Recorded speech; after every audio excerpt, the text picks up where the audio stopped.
Bismillahirrahmanirrahim. Assalamu alaikum. Welcome to my YouTube channel Abdullah Jamil.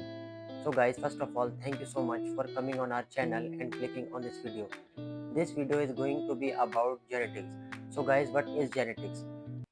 Guys, हम लोग बचपन से पढ़ते हुए आते हैं अपनी प्राइमरी क्लासेस से कि cell is the basic unit of life. Cell के बारे में तो हमें एक चीज़ कंफर्म है जो कि एक बच्चे को भी पता है, एक बड़े को भी पता है। लेकिन व्हाट अबाउट जेनेटिक्स? हम लोग जेनेटिक्स के बारे में पढ़ते आते हैं कि जेनेटिक्स का जो यूनिट है वो हमारे पास जीन है, या आइदर वो डीएनए है या वो क्रोमोसोम है। तो एक्चुअली जेनेटिक्स है क्या और इसका जो है बेसिक यूनिट है क्या? सो गाइस, जेनेटिक्स जैसे कि अपना नाम में ही जाहिर करती है, genetics. Genetics is the study of gene and how they are transfer from generation to generation. Genetics की सिंपल डेफिनेशन हमारे पास ये है कि एक जीन जो है, जीन है क्या और वो कैसे एक जनरेशन से दूसरी जनरेशन के पास ट्रांसफर होता है। ये हमारे पास जेनेटिक्स की डेफिनेशन हो गई। तो अगर हम लोग अपने कॉन्सेप्ट्स को क्लियर करना स्टार्ट करें तो वह सबसे पहले स्टार्ट करते हैं हम लोग सेल से, कि सेल है क्या एक्चुअली। अगर मैं 2 मिनट का पॉज लूँ या 2 सेकंड का पॉज लूँ और आपसे पूछूं कि सेल है क्या, तो काइंडली आप लोग जल्दी से पिक करके या अपने दिमाग में सोच के सोच सकते हैं कि एक्चुअली सेल है क्या। यूनिट ऑफ लाइफ तो मान लिया है, सेल एक्चुअली मतलब इट सेल्फ सेल क्या है?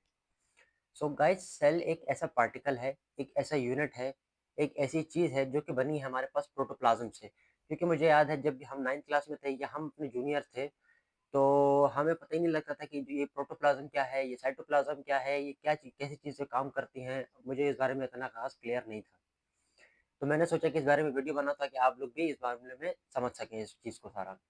सो गाइस, सेल एक ऐसा पार्टिकल है जो कि हमारे पास बना होता है प्रोटोप्लाज्म से।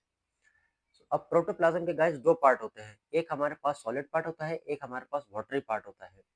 अब जैसे कि आप सबको ये भी पता है कि सेल के अंदर न्यूक्लियस पाया जाता है, तो प्रोटोप्लाज्म को जो सॉलिड पार्ट होता है वो हमारे पास बनाता है न्यूक्लियस, और जो वाटरी पार्ट है प्रोटोप्लाज्म का वो हमारे पास बनाएगा साइटोप्लाज्म। अब जो ये प्रोटोप्लाज्म का पूरा पोर्शन हो गया, इसको हमारे पास कवर करती है क्या चीज़? इसको हमारे पास कवर करती है सेल मेम्ब्रेन। तो ये हमारे पास एक सेल स्ट्रक्चर आ गया, हमारे पास एक क्लियर होगी पिक्चर कि हाँ भाई, सेल ये है, प्रोटोप्लाज्म ये है, साइटोप्लाज्म ये है। अब चलते हैं फॉरवर्ड फॉरवर्ड। अब हमारे पास आते हैं क्रोमोसोम्स। सो गाइस, क्रोमोसोम्स क्या है? क्रोमोसोम्स भी आपने पढ़े होंगे कि एक थ्रेड लाइक स्ट्रक्चर होते हैं, ये भी फंक्शनल यूनिट ऑफ जेनेटिक्स होते हैं, इनहेरिटेंस होते हैं। अब हम आस्ते आस्ते चलना स्टार्ट करते हैं जेनेटिक्स की तरफ। तो क्रोमोसोम्स गाइस एक ऐसे पार्टिकल्स हैं जो कि हमारे पास सेल्स के अंदर पाए जाते हैं, और जब भी ये सेल्स के अंदर पाए जाएंगे ये हमारे पास पाए जाएंगे पेयर्स के अंदर।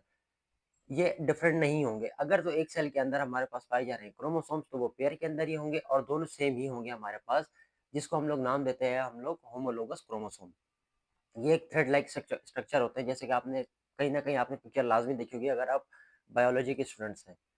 सो गाइज, ये जो क्रोमोसोम्स हैं इनके नंबर जो है वो स्पीशी टू स्पीशी डिफरेंशिएट करते हैं। मैं बात कर रहा हूँ वेटनरी के हवाले से मेनली। ह्यूमन में तो आपको पता है कि फिक्स होंगे 46, लेकिन अगर हम लोग वेटनरी के हवाले से बात करें, मतलब एनिमल साइंस के बारे में बात करें, तो स्पीशी टू स्पीशी जो है क्रोमोसोम्स के नंबर हमारे पास वेरी करते हैं। जैसे कि कैटल है, कैटल में हमारे पास नंबर ऑफ क्रोमोसोम्स जो है वो 30 होते हैं। हॉर्स है, हॉर्स के अंदर भी 30 हैं। जबकि हमारे पास जो डोंकी है, डोंकी के अंदर हमारे पास 33 हैं। शीप्स हैं तो शीप्स के अंदर हमारे पास 27 है। इसी तरह मुख्तलिफ स्पीशीज के अंदर मुख्तलिफ नंबर ऑफ क्रोमोसोम्स पाए जाएंगे आपके पास, ठीक है। अब ये क्रोमोसोम क्या है? क्रोमोसोम किस चीज़ का बना हुआ है? तो गाइस, क्रोमोसोम्स जो बने हुए हैं हमारे पास, क्रोमोसोम्स के अंदर पाए जाते हैं हमारे पास जीन। अब हम लोग आगे असल बात पे कि जेनेटिक्स यानी जीन है क्या। जीन जो है असल में जो हम लोग इसको कहते हैं, ये होता है बेसिक यूनिट ऑफ इनहेरिटेंस और जेनेटिक्स, विच इज जीन। अब जीन जो है हमारे पास क्रोमोसोम की किस जगह पे पाया जाता है? अगर मैं आपसे कहूँ कि जीन जो है एक सेल के अंदर, यानी एक सेल है तो उसके अंदर क्रोमोसोम है, क्रोमोसोम है तो उसके अंदर जीन होगा, तो उस क्रोमोसोम्स के अंदर मिलियंस और बिलियंस ऑफ जीन हमारे पास पाए जाते हैं। अब वो बात तो मैंने कर दी आपको, लेकिन अगर हम इस पे स्टडी कर रहे हैं किसी पर्टिकुलर और स्पेसिफिक जीन के बारे में, तो वो जिस जगह पे हमारे पास पाया जाता है क्रोमोसोम के अंदर, उसको हम लोग कहते हैं लोकस। अब मैंने आपको बताया कि क्रोमोसोम जब भी पाए जाते हैं सेल के अंदर, वो हमारे पास पाए जाते हैं पेयर्स के अंदर। अब एक क्रोमोसोम है, उसके अंदर तो एक लोकस के ऊपर हमारे पास एक जीन आइडेंटिफाई हो गया हमारे पास, ठीक है गाइज। अब जब वो एक आइडेंटिफाई हो गया तो उसका दूसरा पेयर भी तो है क्रोमोसोम का। अब जो दूसरा पेयर है, दूसरे पेयर के अंदर भी लाज़मी है कि आइदर यही जीन पाया जाएगा उस जगह पर भी, उसी लोकस पर भी, और अगर तो वो जीन नहीं है, तो वो उसका एक अल्टरनेटिव फ़ॉर्म होगा या उसकी एक वर्ज़न होगी, जिसको हम लोग क्या कहते हैं, आप सब जानते हैं, एलील। अब जीन का मेन काम क्या है दोस्तों? जीन का जो मेन काम है, ये हमारे पास कोडिंग करता है किसके लिए? प्रोटीन्स के लिए, बेसिकली आरएनए प्रोटीन्स जो हमारे पास होती हैं, उनके लिए हमारे पास जीन कोडिंग करता है। अब आते हैं जीन, अब जीन किस चीज़ से बना हुआ है? जीन जो दोस्तों हमारे पास बना होता है, जीन हमारे पास बना होता है, एक स्ट्रक्चर है कॉम्प्लेक्स, जिसको हम लोग कहते हैं डीऑक्सीराइबोन्यूक्लिक एसिड यानी कि डीएनए। अब डीएनए मैंने बात की, आप बोलेंगे आप तो घुमाए जा रहे हैं हमें, कभी आप बोलते हैं कि जीन जो है वो बेसिक यूनिट है, कभी आप कहते हैं कि डीएनए आ गया। डीएनए आप लोग पढ़ते आ रहे होंगे, डीएनए के अंदर सारी इन्फॉर्मेशन हमारी होती है। तो आप लोग बिल्कुल सही समझते हैं, डीएनए के अंदर ही सारी इन्फॉर्मेशन होती है। लेकिन अब है क्या, मैंने आपको बोला जीन बेसिक यूनिट था, लेकिन और ये बात भी मैं आपको बोल रहा हूँ कि डीएनए जो है वो उसके अंदर इन्फॉर्मेशन होती है। अब गाइस एक्चुअली होता क्या है, जो हमारे पास जीन्स हैं, जीन्स हमारे पास बने ही डीएनए के होते हैं, डीऑक्सीराइबोन्यूक्लिक एसिड यानी कि डीएनए। अब डीएनए किस चीज़ का बना हुआ है? जो भी एवरी डीएनए का जो मॉलिक्यूल है, एक कॉम्प्लेक्स मॉलिक्यूल है, एक हैवी मॉलिक्यूलर वेट है उसका, जो कि हमारे पास जिसके अंदर पाई जाती है 4 किस्म की नाइट्रोजनस बेसेस। कौन-कौन सी? आइडेनिन, एडेनिन, थायामीन, गुआनिन और साइटोसिन। अच्छा, ये 2 चीज़ें हैं जो आपको मैं क्लियर कर दूँ। इस डीएनए के अंदर 2 चीज़ें ऐसी पाई जाती हैं जो आप लोगों को आसानी में कर दूँगा आप लोगों के लिए। एक हमारे पास होती है प्यूरिन, एक होती है पाइरिमिडीन। अब जो हमारे पास प्यूरिन होती है, प्यूरिन के अंदर कौन-कौन से आते हैं? एडेनिन और गुआनिन। और जो हमारे पास ये पाइरिमिडीन है, उसके अंदर हमारे पास आते हैं साइटोसिन और आपके पास ये थायामीन। ठीक है गाइज़, क्लियर हुआ आप लोगों को? तो ये हमारे पास ये चीज़ें पाई जाती हैं पाइरिमिडीन के अंदर। अब ये किस बेस पे डिफरेंशिएट कर रहे हैं हम इन दोनों को? इन दोनों को हम डिफरेंशिएट कर रहे हैं प्यूरिन और पाइरिमिडीन को on the basis of bond. जो प्यूरिन हमारे पास है, प्यूरिन हमारे पास पाया जाएगा डबल बॉन्ड, जबकि पाइरिमिडीन है, पाइरिमिडीन हमारे पास पाया जाएगा सिंगल बॉन्ड में पाए जाते हैं हमारे पास।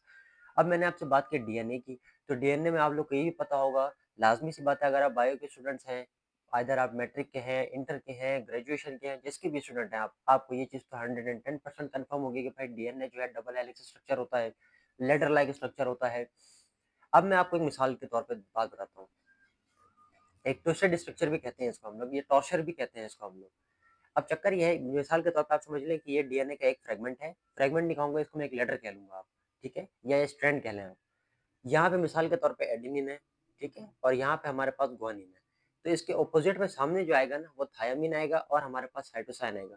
मतलब क्या हो गया कि ये दोनों कॉम्प्लीमेंट्री हैं आपस में एक-दूसरे के। बिल्कुल, अगर यहाँ पे एडेनिन है, तो यहाँ पे हमारे पास क्या होगा? थायामीन होगा। जब ये कॉम्प्लीमेंट बेसेस आपस में मिलती हैं, तो ये क्या डबल हेलिक्स स्ट्रक्चर ऐसे बना लेती हैं अपना आपस में, ठीक है?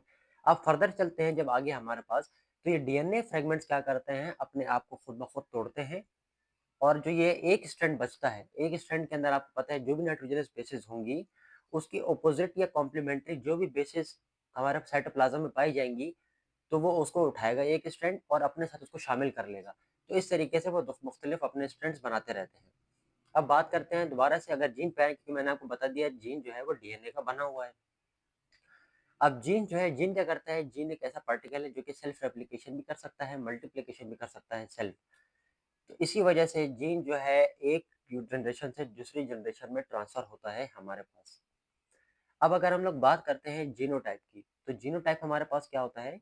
Genotype is a genetic makeup of an individual. अब मैं ये बात मैंने कैसे कर दी आपसे? ये होता क्या है जीनोटाइप? देखें गाइस, दो टाइप्स होती हैं, एक होती है हमारे पास जीनोटाइप, एक होती है हमारे पास फिनोटाइप। जीनोटाइप जीनोटाइप यानी ऐसी जो कि जेनेटिक से रिलेटेड हो, फिनोटाइप यानी उसके फिजिकल जो अपीयरेंस है उससे हमारे पास वो क्लियर हो या अपेयर हो, उसको हम लोग फिनोटाइप कहते हैं। जेनेटिक्स की मैं वो जीनोटाइप की मिसाल मैं आपको देता हूँ ताकि आप लोगों को क्लियर हो जाए फर्दर। जीनोटाइप की अगर मैं बात करता हूँ आपसे, मिसाल के तौर पे एक इंडिविजुअल है जिसके अंदर एलील पाए जाते हैं बी, कैपिटल बी, मैं आपको आइडेंटिफाई या क्लियर कर दूं, कैपिटल बी पाया जा रहा है, और एक कैपिटल एक जो बी है वो हमारे पास स्मॉल है।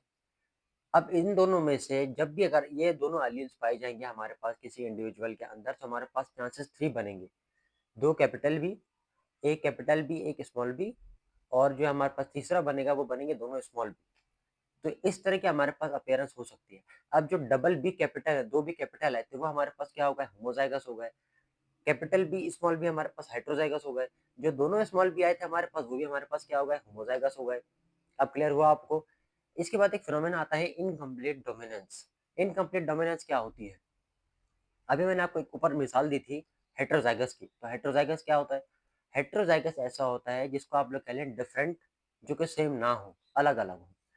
अब एक दो अलील आ गए थे हमारे पास, दो जीन्स आ गए थे हमारे पास, एक कैपिटल बी एक स्मॉल बी। अब ये जीन्स क्या करते हैं, अपना जो इनका इफेक्ट है उसको मास्क करते हैं, ये अपनी डोमिनेंसी दिखाते हैं। अब मिसाल के तौर पे एक कैपिटल बी है, वो अगर डोमिनेंट होगा तो उसकी जो ट्रेट है वही जाहिर होगी, जो स्मॉल बी की ट्रेट है वो जाहिर नहीं होगी। ये हमारे पास क्लियर हो गया। इसको हम लोग कहते हैं कंप्लीट डोमिनेंस।